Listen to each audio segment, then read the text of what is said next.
This picture represents your mind. The circle represents everything that's your mind, your brain, and it's all of it in there.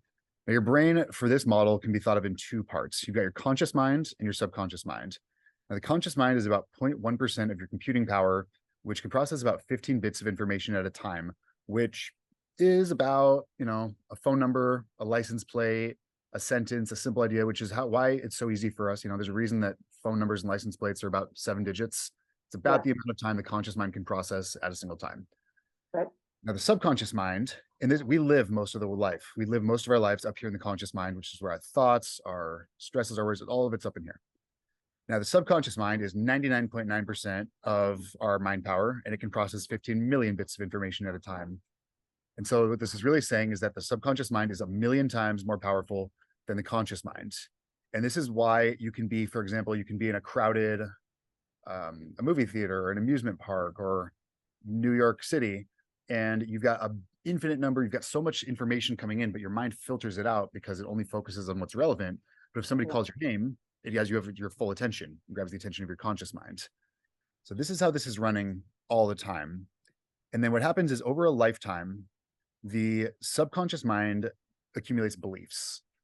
And those beliefs can be positive or negative depending on what we were taught, depending on what it gets for us. So the thing with beliefs is that our brain is programmed for one purpose, and that's survival and replication. That's all it cares about. It doesn't care about you being happy, fulfilled, getting what you want. It doesn't care about any of that. It just wants to keep you alive. The reason for this is because, if we go back in the many, many years back, you had ancestors, you had people, and let's say two of them, you have two people, and they were walking by the bushes, and they heard a twig, they heard a noise in the bushes. They heard the bushes rustling. And this guy over here, let's call him George. He is programmed for the fear gene. He sees fear everywhere. He sees danger everywhere. Anything that's unknown, he assumes is dangerous. So he hears the noise and he says, "That's probably a tiger. I'm gonna run away." This guy over here, we'll call him Steve, is fearless. He didn't get the fear gene. He does not see danger everywhere. And he's like, it's probably just the wind. I'm going to keep walking because I'm Steve and nothing can hurt me. So he keeps going by it. Now, in the event that it is the wind, both guys survive and pass their genes on. However, in the event that it's a tiger, then he gets eaten and he survives to pass his genes along.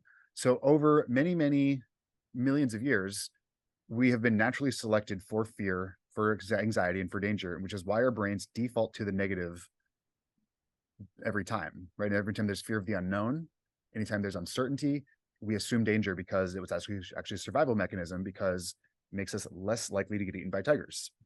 Now, in the modern world, there's a very low chance, not totally zero, but very low chance of getting eaten by tigers.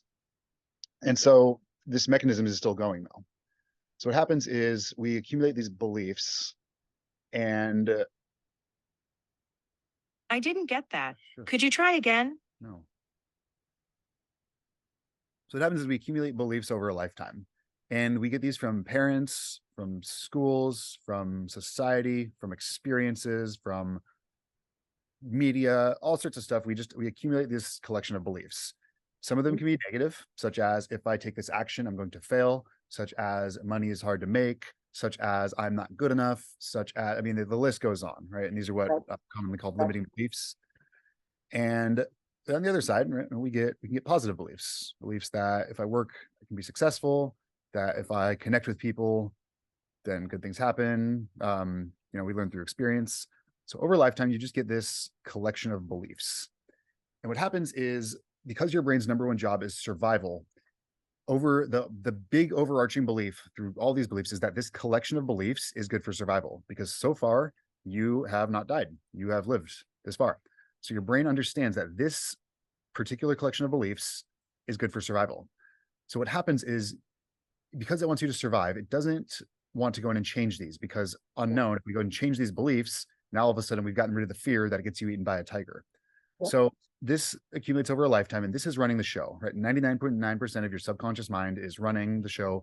And a lot of times people try to use this 0.1% of conscious mind to change it. But this is why you cannot willpower your way through change. And this is why people try for years and do repetition after repetition and fail because you cannot use 0.1% to overcome 99.9%. It doesn't work, right? The math doesn't add up.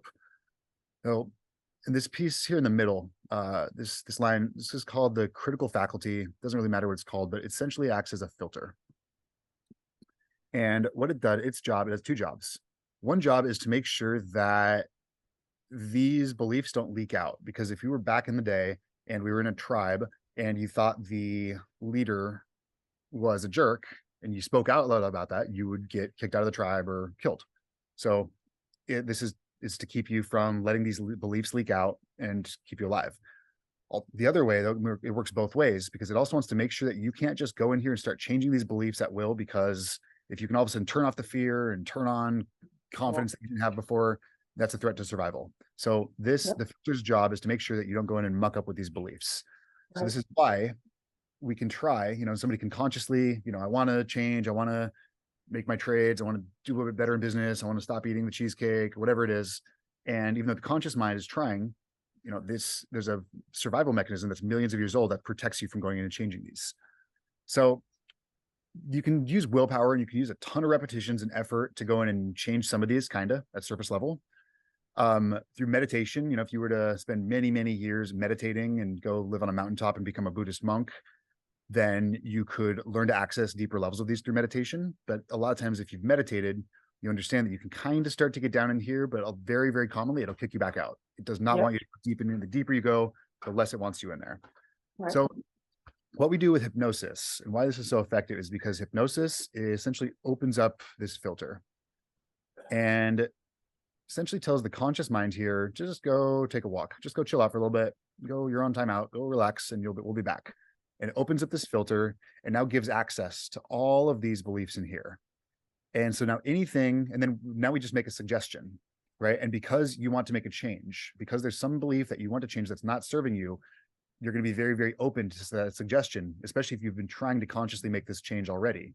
So now we go in here and we suggest that you're confident, that you have control over what you eat, that your good food is good for you, that you take more action, that you're healthy, right? When we customize this to the beliefs that you want.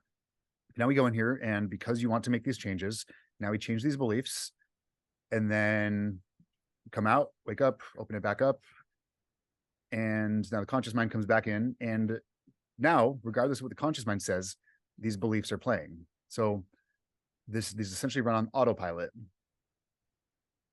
And this is how this works. Now, you don't actually fall asleep, right? I say the word sleep, but you don't go to sleep. Just your eyes close, your mind relaxes, your body relaxes, and you become fully present and aware. It's kind of like a very deep guided meditation, right? Without the conscious monkey mind and the chatter going on.